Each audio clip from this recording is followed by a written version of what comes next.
Hi guys, today we are going to be talking about everybody's favorite stock, which is Workhorse. My name is Ethel. I love to make videos about how you can earn, save and invest.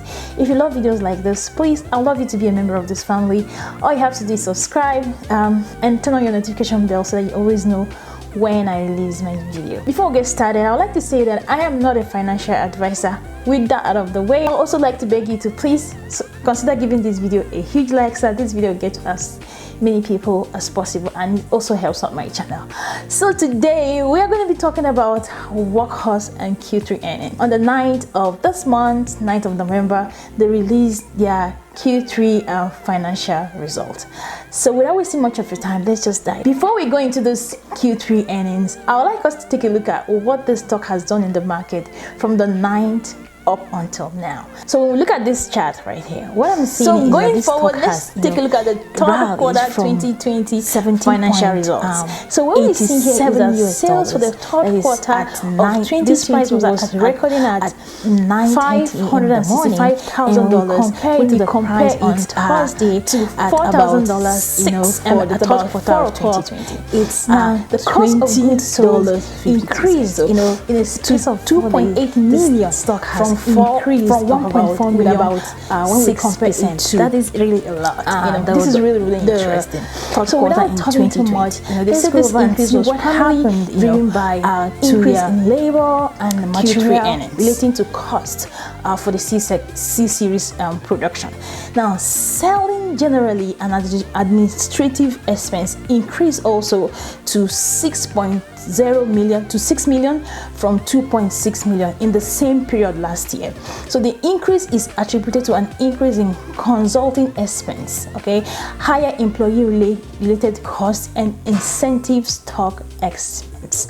Now, so when we take a look at the research and development expense, we can see that there is we have 1.6 million, which was flat when you compare it to that of last year in the third quarter, the third quarter of 2019.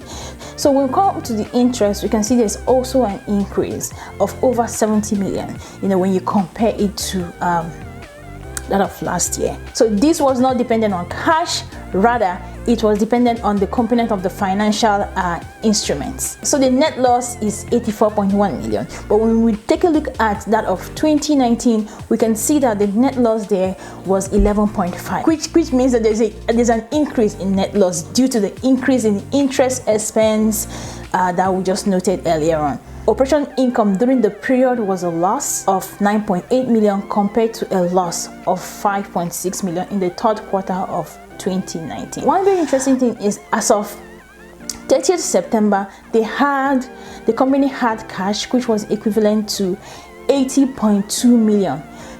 But when you compare it to last year, they had cash which was like 223.9 million as of December 31st, 2019. As of September 30th also, they have cash of 260 million. Another thing I've not mentioned is the sales. There was an increase in sales, which last year was about $4,000 in sales, but this year is at $565,000 US dollars. But when you compare to last year, that's a massive increase. They also mentioned that they have an asset of over 120 million when you compare it to last year, which was about 50 million. With this financial result, we can take away that despite the increased revenue, Workhorse is not yet profitable, but its price to sales ratio is really interesting because it has increased to more than 7,000. I've said in 2021 they target to produce 1,800 vehicles. Despite increase in revenue, we can see that this stock is not yet profitable, but they are work in progress. We can see that they have set a target to produce 1,800 vehicles next year. So if you look at this stock generally, one thing I want you guys to take away is that this stock might be risky in the short term, but when you look at this stock for a long term, then you might be able to profit from this stock. Are you one of those that have been able to buy this stock when it was really cheap and thinking to sell? Let me know what your thoughts about this stock. What are you going to do with your stock? Are you going to hold for a long time? Let's keep the conversation going in the comment section. Trying to do with your stock. Will you be buying more when it dips, or you are going to sell anytime soon with the price going up once again? And tell me what you're trying to do with your stock. But I want to say that if you're going to invest in this stock for a long time, then that might be a position where you make the best of your stock or the best profit out of this stock. I hope you guys enjoyed this video. If you did, like, subscribe, share. See you guys in my next video. Bye bye.